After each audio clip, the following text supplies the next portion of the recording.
Hello दोस्तों दोस्तों आज हम करेंगे कि कौन सा आइटम नेशनल इनकम में आता है और कौन सा आइटम नेशनल इनकम में नहीं आता। यह सवाल बहुत बार पूछा जाता है और बच्चे इस सवाल में फंस जाते हैं। हमें यह क्लियर होना चाहिए कि नेशनल इनकम में आने के पीछे क्या रीजन है और जो आइटम नेशनल इनकम नहीं आते उनके पीछे क्या रीजन है। 10 पॉइंट्स आज हम इस वीडियो में हम करेंगे। ठीक है जी। तो पहला जो पॉइंट है वो है construction of a new house. ठीक है जी, लिस्ट पूरी मेरे पास है। Construction of a new house पहला पॉइंट है। क्वेश्चन 1,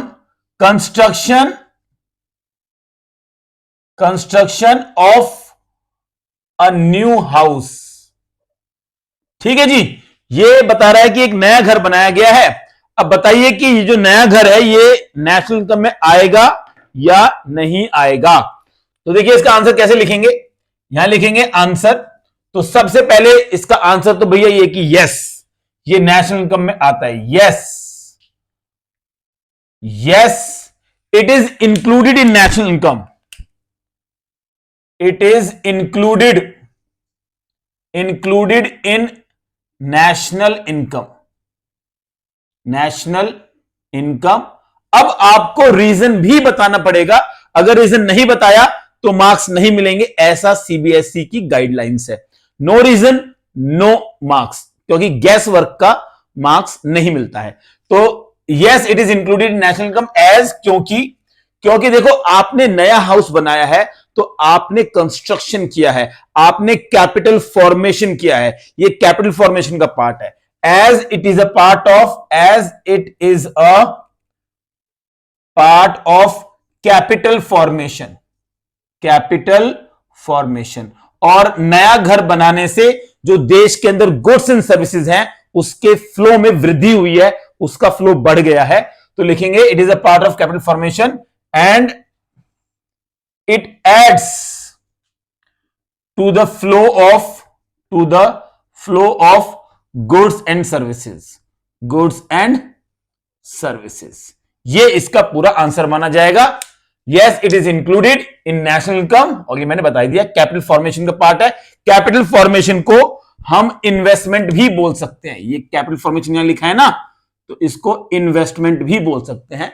इन्वेस्टमेंट, ठीक है, इन्वेस्टमेंट। ये हो गया जी। चलिए जी, अब दूसरा क्वेश्चन करते हैं। दूसरा क्वेश्चन क्या कह रहा है? कह रहा है विनिंग ऑफ लॉटरी, क्रॉसवर्ड या कॉन्टेस्ट। ठीक है, तो यहां लिख लेते हैं।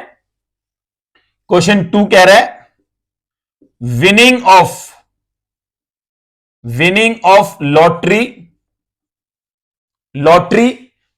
लॉटरी या क्रॉसवर्ड। ये भी एक कॉन्टेस्ट होता है, या कॉन्टेस्ट, कोई भी कॉन्टेस्ट आपने जीता हो। तो भैया देखो, अगर आपने कोई कॉन्टेस्ट जीता है तो वो नेशनल इनकम में नहीं आएगा। तो आंसर इसका हो जाएगा नो। यहां लिखेंगे आंसर, यहां लिखेंगे no, it is not included in national income लिखना पड़ेगा। It is not included in national income, ये आपको लिखना पड़ेगा। अब रीजन लिखना पड़ेगा, क्यों भाई नेशनल इनकम एज, क्योंकि भाई इस तरह की चीजों को बोलते हैं विंडफॉल गेन्स। विंडफॉल गेन्स का मतलब होता है कि अचानक से मिला पैसा, जिसके लिए आपने कोई लगातार कोई मेहनत नहीं की है, कोई आपने परिश्रम नहीं किया है, सिर्फ एक कॉन्टेस्ट में गए या लॉटरी आपने ली, लॉटरी लगी, आपकी पैसा मिल गया। कोई क्रॉसवर्ड हुआ, कोई कॉन्टेस्ट हुआ जिसके अंदर आपको बहुत ज्यादा मेहनत नहीं करनी पड़ी है और बस ये तुक्के में काम हो गया है, तो इसे बोलते हैं विंडफॉल गेन। सो ये नेशनल इनकम में नहीं आएगा as it is windfall gains. और इससे आपके लॉटरी जीतने से या कॉन्टेस्ट जीतने से या क्रॉसवर्ड जीतने से देश के गुड्स एंड सर्विसेज में कुछ फ्लो नहीं हुआ है ना। यहां पे देखो, यहां पे होता है ना adds to the flow of goods and services, यहां पे कुछ भी एडिशन नहीं हुआ है। तो लिखेंगे देयर इज नो एडिशन, ऐसे लिख देते हैं, there is no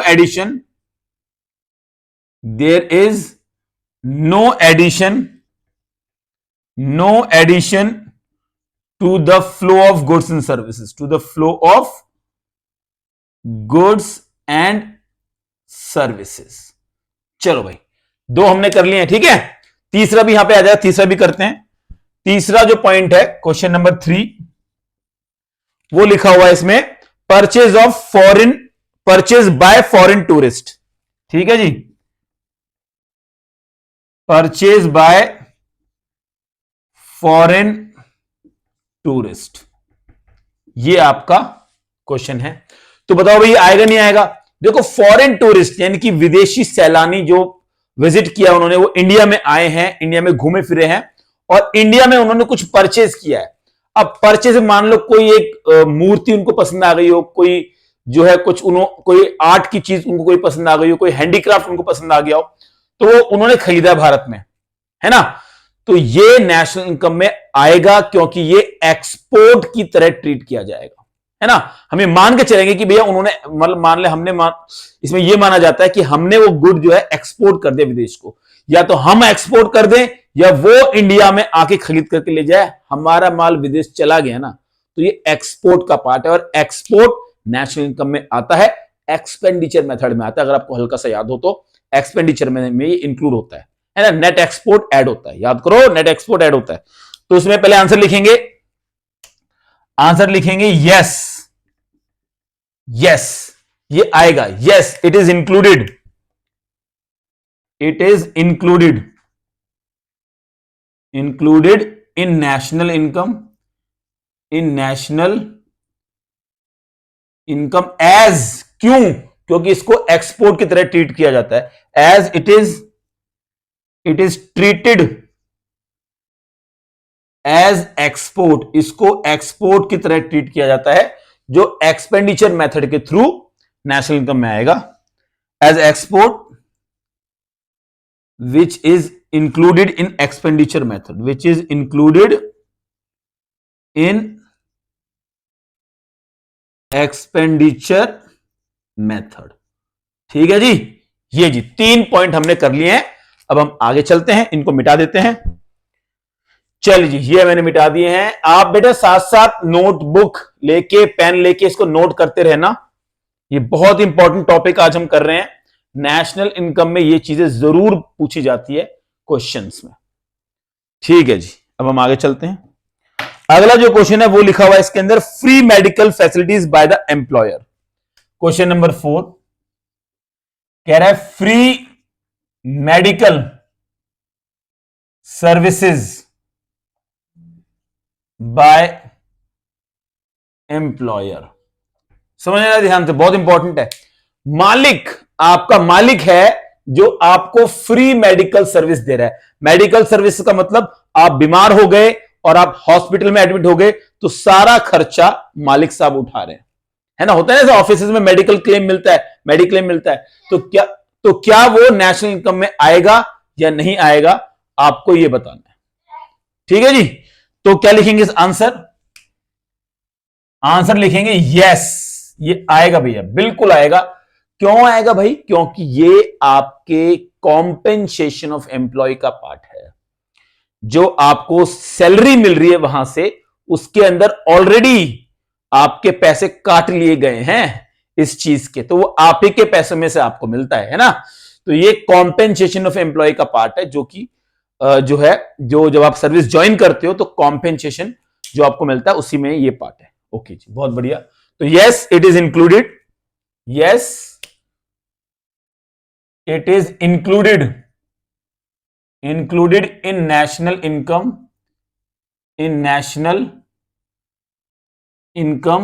as it is a part of, COE। याद होगा आपको, इनकम मेथड में होता है, इसको ऐड करते हैं तो इसको लिख सकते हैं compensation of employ. Full form लिख देते हैं ना, या रहने दे फुल फॉर्म, चलो छोड़ रहे हैं, COE लिख देते हैं, कॉम्पेंसेशन ऑफ एम्प्लॉइज, इसका पार्ट होता है, इसलिए नेशनल इनकम में आएगा। ओके, तो एम्प्लॉयर की तरफ से कुछ भी आपको जो फ्री मिलता है वो दरअसल फ्री होता नहीं है, वो आपके सैलरी और वेजेस का ही पार्ट होता है। आपको लगता है कि वो फ्री है, वो फ्री कुछ नहीं था यार। कोई भी मालिक अपने एम्प्लॉयज को फ्री में कुछ भी नहीं देता। ठीक है जी, आगे चलते हैं। अगला पॉइंट यहां लिखा है gift received from abroad. Question number 5 कह रहा है गिफ्ट रिसीव्ड फ्रॉम अब्रॉड, विदेशों से क्या मिला है जी? गिफ्ट मिला है। तो ये तो आप समझ ही गए होंगे, नेशनल इनकम में नहीं आएगा। आंसर लिखेंगे no, it is not included. क्योंकि भाई देखो, गिफ्ट हो गया, डोनेशन हो गया, रेमिटेंस हो गया, ये सब के सब क्या होता है? ये ट्रांसफर इनकम होती हैं जो कि नेशनल इनकम में नहीं आते हैं। तो no, it is not included, not included in national income, in national income as, क्यों? क्योंकि as it is transfer income, है ना? ट्रांसफर इनकम होती है ये, और ट्रांसफर इनकम नेशनल इनकम में नहीं आती है। एग्जाम्पल मैंने बता दिया आपको, डोनेशन हो गया, रेमिटेंस हो गया, फॉरेन एड हो गई, स्कॉलरशिप हो गई, ये सब चीजें नहीं आती हैं। आगे चलते हैं। अगला इसमें दिखा रहा है receipt from sale of land. देखो ये बड़ा इंटरेस्टिंग है जी, ये बड़ा इंटरेस्टिंग है। Receipt from sale of land, देखो जी ये इंपॉर्टेंट पॉइंट है, थोड़ा यूनिक सा भी है। लैंड का मतलब है कि जमीन जो है वो पड़ी हुई है और आपने एक जमीन का टुकड़ा बेच दिया, एक जमीन बेच दी, और जमीन बेच के जो पैसा आपको मिला है वो है सेल ऑफ लैंड से जो रिसीट आई है वो। क्या ये नेशनल इनकम में आएगा? देखिए भाई, इकोनॉमिक्स में देखो, सेल तो हुई है, पैसा तो आपने कमाया है, लेकिन ये नेशनल इनकम में नहीं आएगा, क्योंकि लैंड जो है वो मैन मेड नहीं है, वो ईश्वर ने बनाया है, गिफ्ट ऑफ नेचर है, इंसान ने उसको प्रोड्यूस नहीं किया, तो उसकी सेल से जो पैसा कमाया है वो नेशनल इनकम में नहीं आएगा। ये लॉजिक है इसका। तो ठीक है, लिख देते हैं इसको। तो लिखते हैं आंसर, लिखते हैं no, it is not included, no, it is not included, not included in national income. NNPFC भी लिख सकते हो भाई, एनएनपीएफसी को भी नेशनल इनकम बोलते हैं, as it is gift of nature, gift of nature, ये प्रकृति का गिफ्ट है, and it can not be produced. Land को हम प्रोड्यूस नहीं कर सकते भाई, इंसान लैंड को प्रोड्यूस नहीं कर सकते, धरती पे जो लैंड है वो है, उसको प्रोड्यूस नहीं किया जा सकता, इसीलिए ये नेशनल इनकम में नहीं आएगा। ठीक है, 6 हो गए, 4 और करने हैं, करते हैं, इसको मिटा देते हैं, आगे करते हैं। चलिए जी, ये हमने कर लिया है।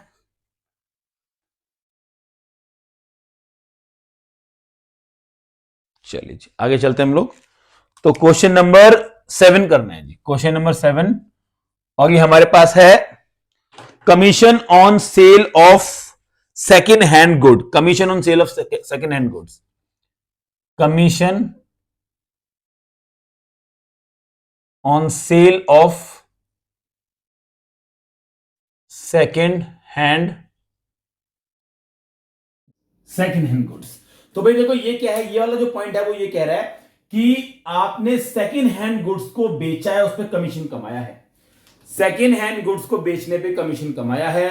देखिए, एक बात तो आप जानते हैं कि सेकेंड हैंड गुड्स को बेचना खरीदना नेशनल इनकम में नहीं आता है, क्योंकि भाई वो सेकेंड हैंड गुड है, वो जिस साल बना था उस साल की नेशनल इनकम में आ चुका है। लेकिन यहां पे वो ये नहीं कह रहा है, यहां पे वो कह रहा है कमीशन, आपने सेकेंड हैंड गुड्स को बेचने में जो कमीशन दिया है ब्रोकर को, जो ब्रोकर है, कमीशन एजेंट है, उसको जो कमीशन दिया है, पैसे दिए हैं, वो नेशनल इनकम में आएगा या नहीं आएगा?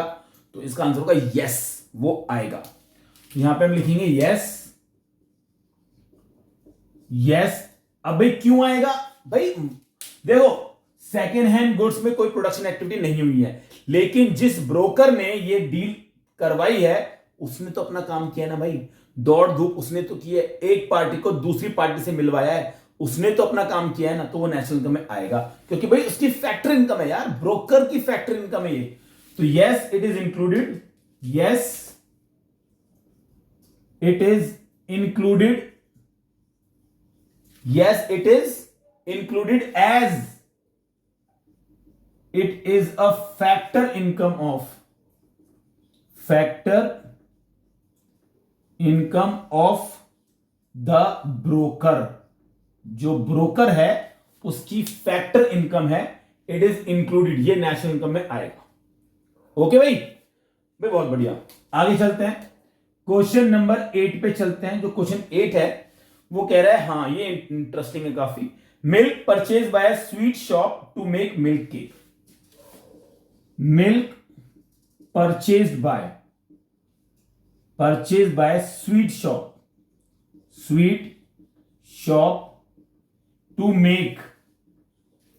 टू मेक मिल्क केक, है ना जी, कलाकंद मिल्क केक।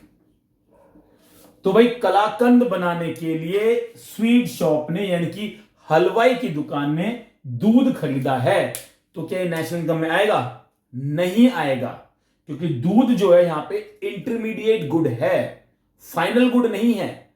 जो कलाकंद बन के तैयार होगा वो नेशनल इनकम में आएगा, है ना।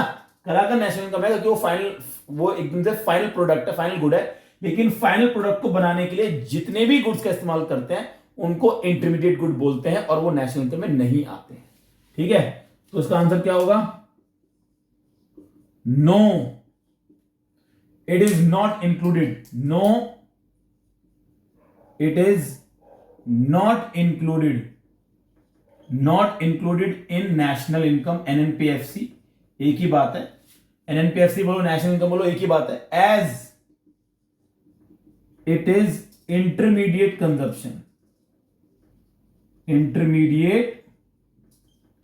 कंजप्शन, ठीक है। अगर मैं आपको थोड़ा सा याद दिलाऊं तो याद करो, जब हम वैल्यू एडेड मेथड करते थे तो वैल्यू एडेड मेथड के अंदर हम इसको माइनस करते थे। कैसे? हम निकालते थे VA, value added equals to VO minus VI। तो जो ये VI है, इस VI को ही बोलते हैं इंटरमीडिएट कंजप्शन। तो देखो इसको माइनस करें ना VO में से, इसीलिए ये नेशनल इनकम में नहीं आता है। ठीक है, चलिए जी, अब क्वेश्चन नंबर 8 करते हैं। सॉरी 8 हमने कर लिया, क्वेश्चन नंबर 9 करते हैं। 9 भाई 9 है government expenditure on street light. Sorry, government expenditure on street light लिखते हैं पहले इसको। Government expenditure on street light या लाइटिंग, कुछ भी कह लो, स्ट्रीट लाइटिंग कह लो, चलो एक ही बात। मतलब ये है कि सरकार ने गली गली में स्ट्रीट लाइट लगवाई है, वो जो खंबे पे लाइट होती है ना वो लगवाई है। तो क्या वो नेशनल इनकम में आए? और फ्री में लगवाई है। भाई सरकार ने पैसे तो नहीं लिए जनता से कि भैया तुम्हारी गली में लगा रहे लाइट, चलो जी हमें पैसे दो, ऐसा तो सरकार ने नहीं बोला। सरकार कुछ भी काम फ्री करती है, फ्री एजुकेशन दे रही है, फ्री मेडिकल सर्विसेज दे रही है, जो भी सरकार फ्री में काम कर रही है वो नेशनल इनकम में आएगा। यस, इंक्लूड होगा, क्योंकि वो गवर्नमेंट फाइनल कंजप्शन एक्सपेंडिचर है, एक्सपेंडिचर मेथड में आता है ना। Government GFCF government final consumption, sorry GFCE consumption expenditure, है ना। तो यस, तो आंसर लिखेंगे इसका yes, it is included, yes, it is included in national income, NNPFC, as it is government final consumption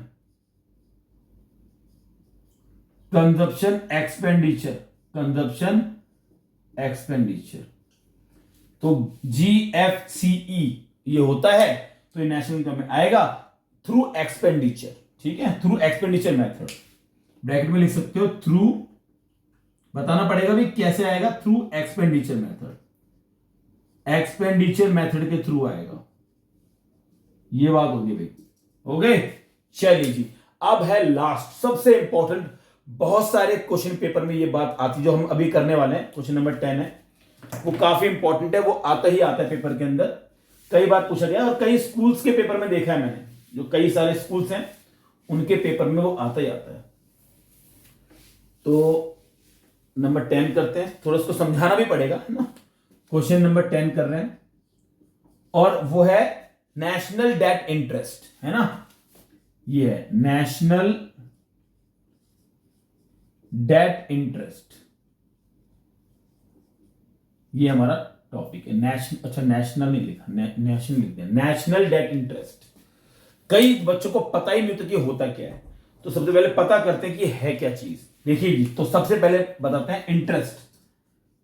interest बेटा दो तरीके का होता है, इंटरेस्ट दो तरीके का होता है। अच्छा, इंटरेस्ट हम लोन पे तो देते हैं, है ना, इंटरेस्ट लोन पे देते हैं तो हमें लोन लेना पड़ता है, तो दो तरीके से लोन लिया जाता है। तो लोन और loan, loan for consumption purpose, consumption पर, इसको थोड़ा सही से लिखते हैं यार, है ना, लोन लिख दिया, यहां पे लिखते हैं, रेड से लिखते हैं, loan for consumption purpose, consumption purpose. अच्छा बताओ ये होता क्या है consumption purpose?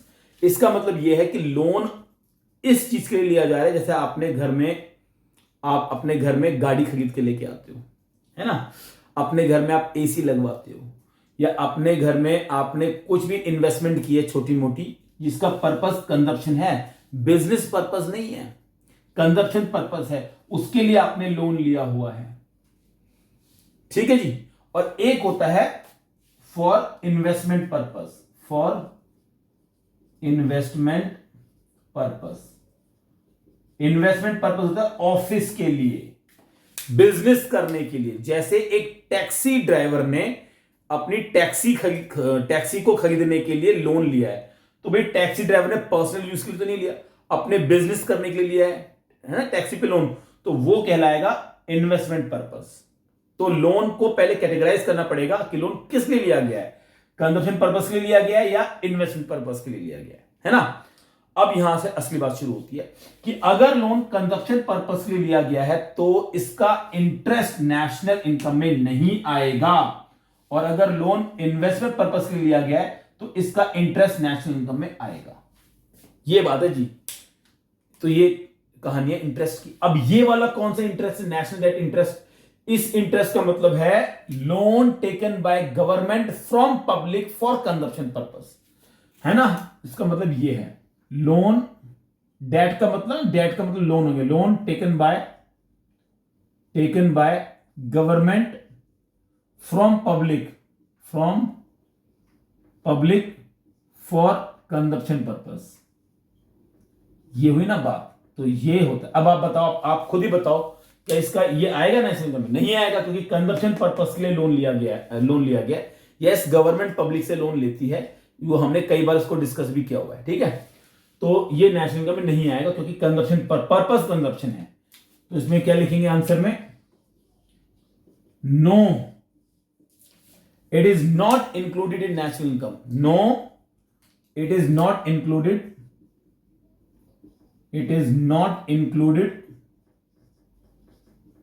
in national income, in national, ये national लिखा भाई, in national income as the loan is taken for consumption purpose,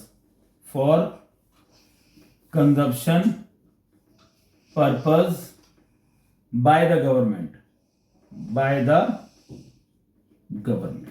ये बात है, ठीक है जी। तो भाई ये हमने 10 पॉइंट कर लिए हैं, जो चीज नेशनल इनकम में आती है नहीं आती है। इसके अलावा अगर आपको कोई और चीज पूछनी है तो भाई बेझिझक कमेंट बॉक्स में आप मुझे बता देना, मैं उसको आंसर आपको दे दूंगा, ठीक है जी। इस वीडियो में इतना ही है, नेशनल इनकम की मैंने वीडियो कराई है। अगर आपको वीडियो पसंद आई है तो भाई थोड़ी बड़ी वीडियो हो जाती है हमारी, क्योंकि हम बहुत डिटेल में जाते हैं, पूरे कॉन्सेप्ट को समझाते हैं। फिर भी अगर आपको ये वीडियो पसंद आई है तो भाई लाइक कर देना। अगर चैनल पे नए हैं तो भाई सब्सक्राइब कर लेना। अगर ये वीडियो आपके दोस्त को काम आ सकती है तो बिना टाइम गवाए उसको शेयर कर देना। इस वीडियो में सिर्फ इतना ही। नेक्स्ट वीडियो में आपसे मुलाकात होगी। नमस्ते।